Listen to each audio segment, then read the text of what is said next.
भारतवर्ष को diversity among unity among diversity वाला देश कहा जा रहा है, क्योंकि यहाँ पर कई जातियां हैं, कई भाषाएं हैं और कई जो मतांतर है, कई त्योहार है, कई धर्म है, अनेक चीजें हैं। रंगीला भारत है, लेकिन रंगीला भारत होते हुए भी हम जब कोई भी मुसीबत आती है या हमें एक होने की आवश्यकता होती है तो हम एक हो जाते हैं। इसलिए भारत में कहा जाता है कि अनेकताओं में एकता वाला देश है। और भारतवर्ष के अंदर 365 दिन जो है 300 त्योहार चलते हैं। और यहाँ की ब्यूटी क्या है कि हर त्योहार के साथ में व्रत जुड़ा हुआ है।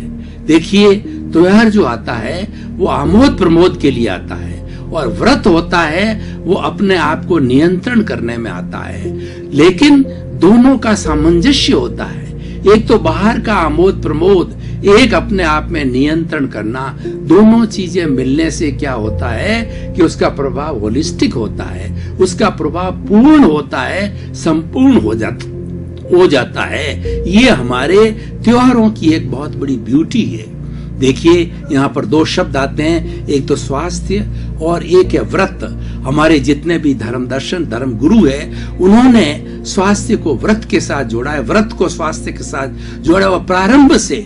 उससे क्या हुआ कि व्यक्ति जब धार्मिक बात कही जाती है तो आस्था के कारण व्यक्ति उसको तुरंत अपना लेता है। इसीलिए जो जिस धर्म को मानने वाला होता है वो व्रतों को तुरंत अपना लेता है। उदाहरण के तौर पर मुसलमान लोग पूरे विश्व के अंदर जहाँ जो मुसलमान जो इस्लाम धर्म को मानने वाले होते हैं वो रोजे करते हैं। तो रोजा एक व्रत है, बहुत बड़ा कठिन व्रत है। और हमारी वैदिक संस्कृति के अंदर जो है उपवास किया जाता है, एकाशन किया जाता है। जैन संस्कृति के अंदर उपवास किया जाता है जिसके अंदर मात्र पानी पिया जाता है, 24 आवर्स में कुछ भी नहीं खाया जाता है। और एक की नहीं, एक की तपस्या, 5 की तपस्या, 8 की तपस्या और 30 की तपस्या और अधिकतम 6 महीने का मतलब हो गया 180 दिन तक वो या तो छाछ के आधार पर या जो है पानी के आधार पर जो है 106 महीने की तपस्या करते हैं। तो ये कितना दुरूह कार्य है। लेकिन उससे क्या होता है कि तपस्या से हमारा शरीर कुंदन बनता है, यानी तपस्या के द्वारा, व्रत के द्वारा जो है शरीर जो है का स्वास्थ्य अच्छा होता है। और जो व्यक्ति व्रत करता है, होता क्या है कि व्रत करने में पहले 2-3 दिन के अंदर भूख सताती है, लेकिन 3 दिन के बाद में वह भूख शांत हो जाती है। भूख ये सोचने लगती है, जठरा अग्नि है, सोचने लगती है कि अब ये मेरी पूर्ति करने वाला नहीं है, ये जो तपस्वी है मेरी पूर्ति करने वाला नहीं है। तो वो शांत हो जाती है और फिर वो लंबे समय तक शांत होती है, यानी भूख मर जाती है। ये व्रत की विशेषता है। देखिए, व्रत से कितने लाभ है।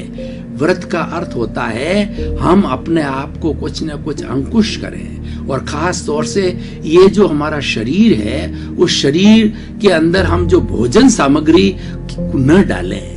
और स्वास्थ्य जो है, WHO ने स्वास्थ्य, होलिस्टिक स्वास्थ्य को 5 भागों में बांटा है। सबसे पहला होता है शारीरिक स्वास्थ्य, फिजिकल हेल्थ। दूसरा होता है मानसिक स्वास्थ्य, मेंटल हेल्थ।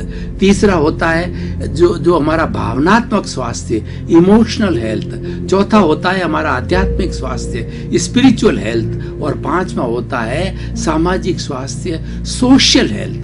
जो व्यक्ति 5 तरह के स्वास्थ्य रखता है वो होलिस्टिक स्वास्थ्य व्यक्ति होता है। और स्वास्थ्य की बात करें, इसके संधि विच्छेद करें, स्व प्लस अवस्थ, यानी अपने स्वयं में अवस्थित होना, उसको स्वास्थ्य कहते हैं। स्वयं में अवस्थित का अर्थ क्या है कि हम स्वयं क्या हैं, हम स्वयं आत्मा हैं। तो उस आत्मा में अवस्थित होना, आत्मा अमूर्त है, आत्मा जो है निरंजन निराकार है, और आत्मा अजर है, अमर है, आत्मा अविनाशी है, शरीर विनाशी है। तो उस आत्मा में स्थिर होने से हमारा व्रत बड़ा आसान से हो जाता है और स्वास्थ्य भी अच्छा होता है। अब देखिए कि स्वास्थ्य और व्रत का और स्वास्थ्य का संबंध क्या है। मान लीजिए आपने उपवास किया, हम भोजन करते हैं तो भोजन करने पर भोजन हमारा मुंह के द्वारा जो है, उसके बाद भोजन नली से ड्यूडोनम से हमारी छोटी आंत जो कि 6 मीटर लंबी होती है उस और 1 इंच डायमीटर की होती है, और छोटी आंत से बड़ी आंत जो है हमारी जो है वो 2 इंच डायमीटर की होती है। इस तरीके से जो भोजन हम मुंह से करते हैं और हमारा मल निकलता है, 30 फुट भोजन को ट्रेवल करना पड़ता है।